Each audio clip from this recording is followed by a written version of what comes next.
Brought to you by Connect.js, Atlanta's premier JavaScript conference. Sponsored in part by FeatherDirect. Need a mobile app? Contact us for your custom mobile solution. There we go. Good morning. So my name is Michael Cohen. I'm a developer at GoDaddy. And how many of you guys are customers of GoDaddy? Some of you. Great. So in case you don't know, GoDaddy, we're the world's largest domain registrar. We're also the world's largest DNS provider, which means about a third of the world's DNS queries go through GoDaddy. And we're also the world's largest hosting company.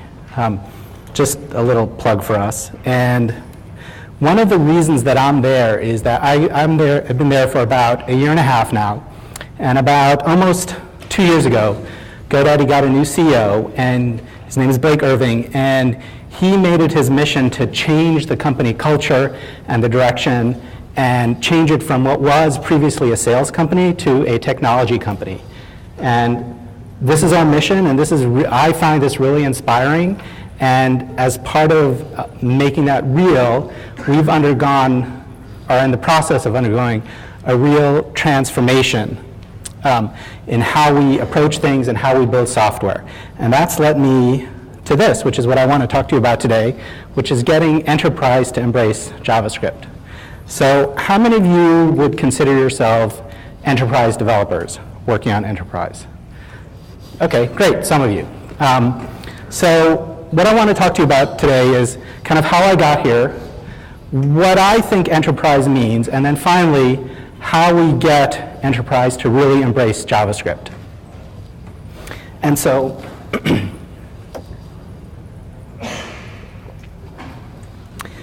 how I got here is that I'm really a geek at heart, and I really love science. That's in high school. That's what I really wanted to do. I love math. I'm going to date myself here. This is the computer we had in high school when I was doing it, and I learned how to flip all those switches to get it to read the paper tape. And but at the time, computer science wasn't really something that was very prevalent in society, and I didn't think that that's what I wanted to do. What I thought is I wanted to be a scientist, and that's what I went to college for. I was studying physics and chemistry, and what happened is I spent a couple of summers working in a lab like this. And I discovered that I absolutely hated it. So no more science for me. Luckily, something else happened while I was in college. And that was this. How many of you guys recognize this? So this was the famous Apple commercial that ran during the Super Bowl in 1984, where they introduced this guy. That was the next day Apple announced the Mac. And this thing really changed my life. This is what really got me excited about computers and becoming a software developer. And I started taking computer classes and wanted to become a developer.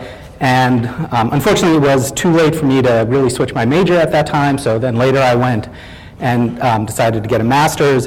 But the whole aesthetic around this computer, as compared to everything that came before, was really very different for me and really spoke to me at a very deep level. And that's why I do what I do today.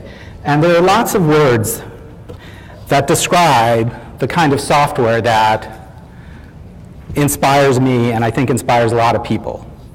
And these are all really great words, but it wasn't until mid-90s or early 90s, I was working at a company where we were developing what was at the time called pen-based software. And one of the operating systems that we were writing software for was called Magic Cap, from a spin-off of Apple called General Magic. And one day I heard the CEO give a speech about the kind of software that he was hoping that his company was developing. And that one word just has really stuck with me, and that's delicious. So ever since I've heard that word, that's what comes to mind and what I really want to do, which is write delicious software. And the good news is that there's lots of it out there now. There I just did a search on Google Image and found a bunch of different things that I would consider to be really delicious software. Unfortunately, there's still lots of software out there that is not delicious. And I'm going to start with an example from our company. This is our main dashboard, and this is horrible. It's ugly, it's confusing, it's a mishmash of things. It's absolutely atrocious. The really sad news is that my team is responsible for this.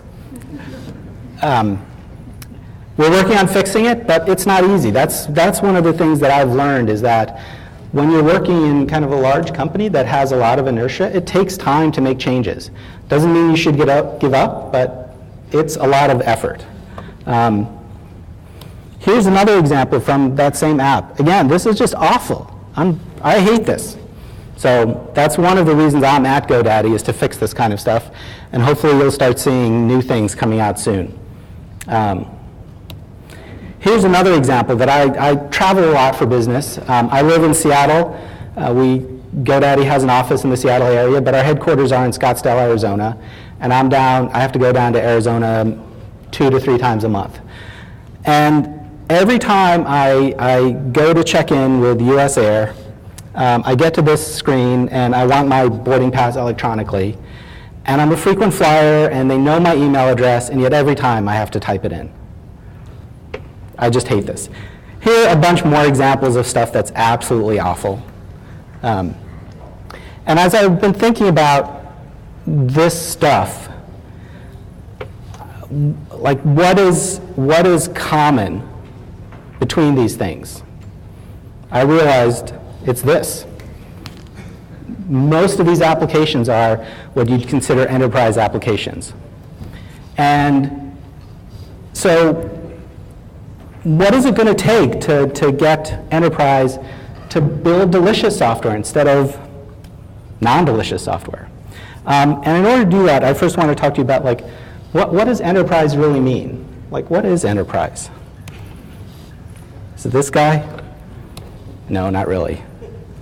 But it is this, right? If you think about enterprise, it is this.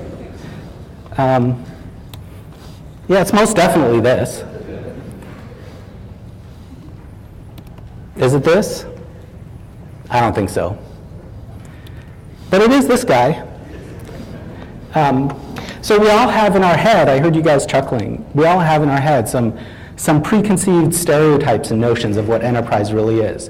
But if we try to dig in a little more, when we talk about enterprise, what does it really mean? So, and if you think of some adjectives, you probably think of slow, bloated, big, crusty, those kind of things. So is size one of the things that really defines enterprise? It's part of it, but there are plenty of counterexamples. Google is a really large company, and I'd say that they produce some pretty delicious software. So I wouldn't consider them to be enterprise. So I don't think size is the defining characteristic. Another one is age of the company, right? It's like young companies are nimble and quick, but is age really the defining characteristic? So we talked about this company, right? This company's been around for 40 years. So I don't think age is really the main defining characteristic. What about the technology that they use? I think this is where it gets more interesting. And I came across a while ago a way to kind of characterize companies by their maturity or evolution with respect to software. And unfortunately, I forgot where I read it. It was some article, so I can't tell you where it is. But basically, there are kind of, if you look at the evolution of how companies relate to software, there are kind of 3 different levels, and it's a scale. It's not an absolute, but at the bottom is a company that just simply uses software, right? So they depending on the size of it, they may have an IT department, but really all they do is they take software off the shelf and they use it to run their business. At the next level is a company that writes software. Right? They have some specific needs where the off-the-shelf systems don't do what they need, so they have to create their own software. And then at the high end is companies where I would call their software at the core. Right? They were created around software. And the obvious examples I gave before, like Google and Apple, they're both like that, and they're in the technology space. But there are other companies that are not at all in the technology space, yet they are software at the core. So let's look at a few examples. Here's the difference, right? So you've got these Toyota, Ford, GM. I would definitely call those enterprise. They're very large companies established. They're in the same space as Tesla. And Tesla is software at the core. And you think about, like, Tesla is pretty delicious. Those other guys, maybe sometimes, lots of cases they're not. Another industry, retail, right? Again, Amazon, software at the core. These other guys do a lot of software, and a lot of it is pretty crappy. Some of it is good. But. Another example, taxi industry versus Uber. Again, software at the core. And one last example, Netflix versus these other guys, right? So this is my theory, is that the way to characterize enterprise is companies that write their own software but are not software at the core. So age and size, definitely a part of it, but this is for me the defining characteristic. And that's what leads to undelicious software from these guys.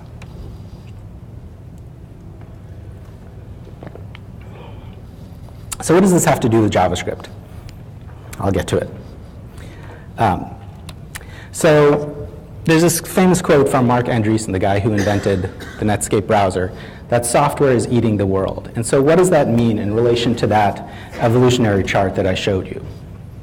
It's that those companies in the middle that I defined as the enterprise ones are getting squeezed from both ends. So they're being threatened from the companies at the top that are the software at the core company, and I had a bunch of examples earlier. The other thing to realize is that they're also being threatened from the bottom, that those companies that just simply use software are getting better and better choices. So if you think about the cloud and the SaaS revolution, that is enabling a bunch of small companies to really take advantage of the power of the internet and of software to do amazing things that weren't possible 5, 10, 15 years ago. That's one of the things that GoDaddy is really trying to do, is to enable those small guys. So what that means for enterprise is you kind of have an existential crisis there, that you're getting squeezed from both ends. And I think the answer is, as I said, delicious software. That's how enterprise is going to deal with this crisis. And in order to create delicious software, it takes a lot of effort. And so here's the big challenge. There are really 3 different spheres of software today. There's in the browser, there's on the server, and there's mobile, and that happens to correspond to the 3 different tracks at our conference. And you look at the technology landscape around here that an enterprise has to deal with, and that's a lot of stuff. Like, look on the server. A lot of times companies will make an either-or decision. They're like Java or they're kind of C#.NET. Of course, other companies like GoDaddy think they have to have both. And it's really hard to establish that expertise where you can become world-class at these things if you try to do all of those things. And I think that's kind of at the core of why you get those applications that I gave you examples of earlier, is that those companies are trying to do so much stuff, and because software is not at their core, it's just this peripheral thing. They don't necessarily have the expertise to do all of these things really well. But here's the opportunity. If you notice, JavaScript is common between all of those. And so what I'm saying is that if you embrace JavaScript, that's where you're going to get the opportunity to streamline what you're doing and to develop the expertise and to enable your companies to really build world-class, delicious software.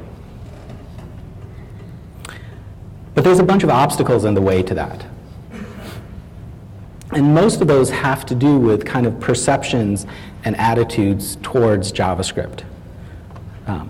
So we'll start off with, this is a common one. I don't know how commonly held this is anymore. It was probably more prevalent a few years ago. But all of you guys in this room know this is not true. That JavaScript is actually a very, very powerful language, and it's pretty amazing if you think back at the history that it was created within a week, that it's this powerful. And it's taken the industry a long time to realize that. I mean, it wasn't until, so JavaScript first came out, I think, in 95 was the first version, around that time frame, that was embedded in the Netscape browser. And it wasn't until about 2004 that Google came out with Maps and Gmail, which were kind of the thing that revolutionized how we approach writing applications in the browser.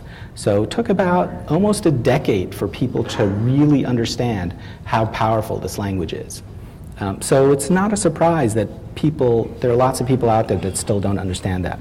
And so it's incumbent upon us to give people the full story here, to explain to people and give examples and evidence to show that JavaScript is not just a toy language, to talk about the capabilities and the features that it has and how you can build real applications in it.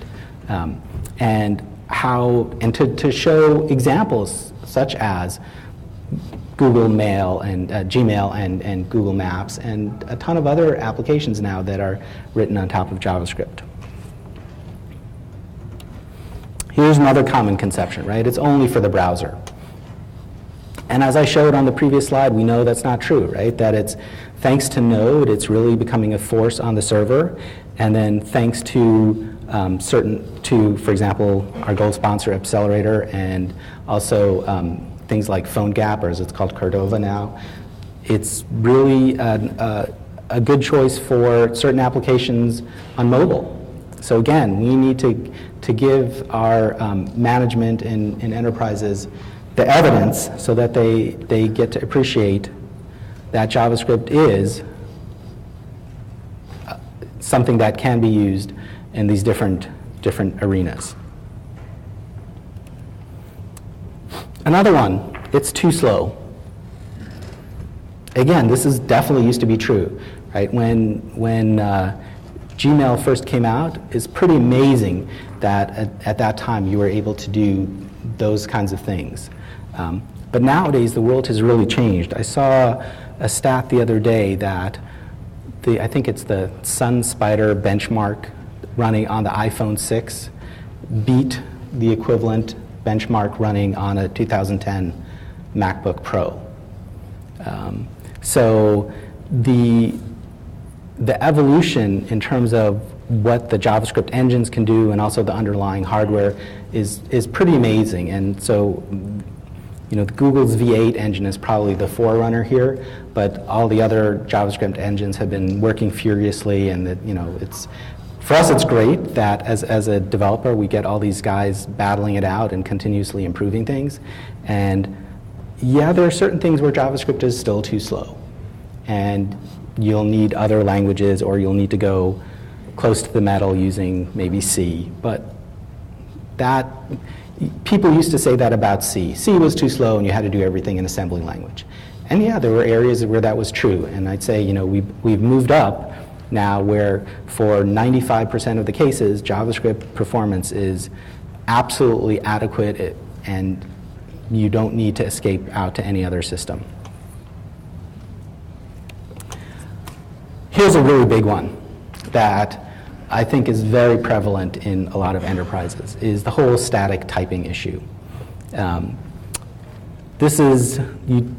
I face this battle actually every day at GoDaddy, talking to the other developers who are used to writing in C# or in Java, that like, how can you build reliable large systems that don't have static type checking.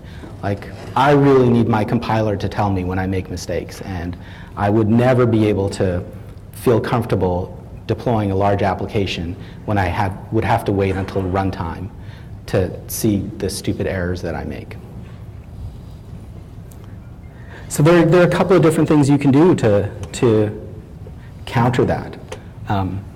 One is kind of empirical evidence, right? I've been writing software in dynamically typed languages now for almost a decade.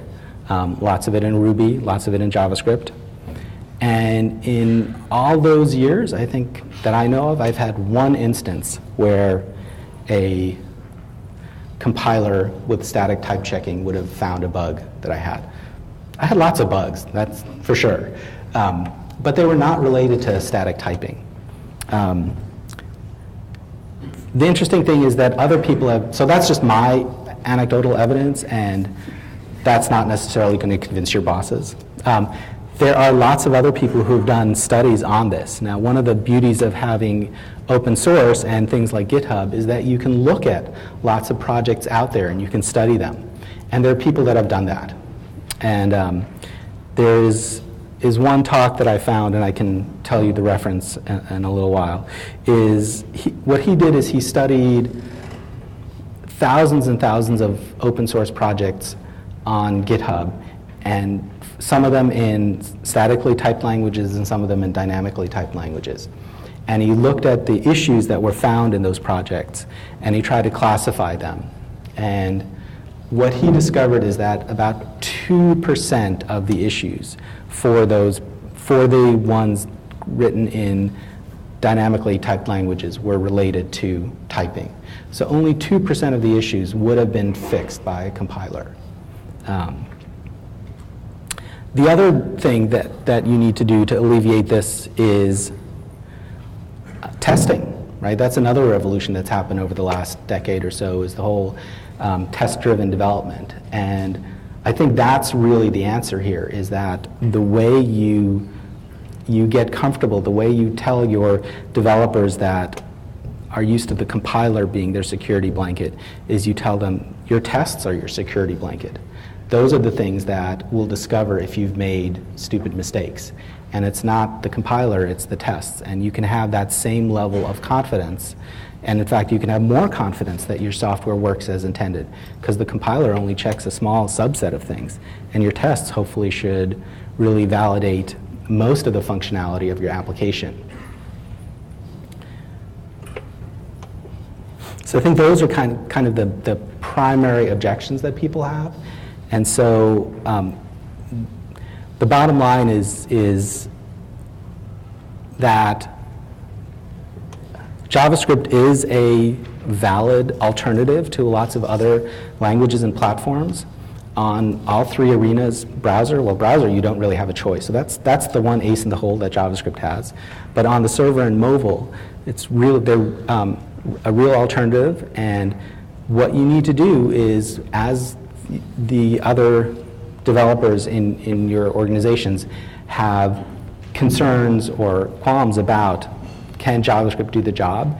It's find examples, find the evidence, and also do some experiments, like build some prototypes, demonstrate to them that JavaScript will work. So for example, if people say, there's no way we can build a mobile app in JavaScript that's going to be as responsive as building a native app, do a little prototype, show them that it can be done. There may be cases where, yeah, you have to have the ultimate down-to-the-metal performance that you get from native applications. But in most cases, that's not true. So prove to them that it can be done.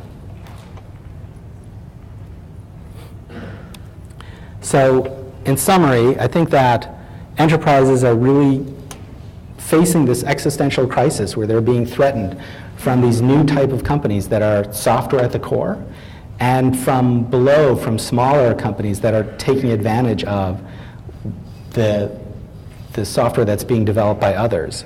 And I think the answer is you really need to confront that by looking at the systems you build and really focusing on building what I call delicious software.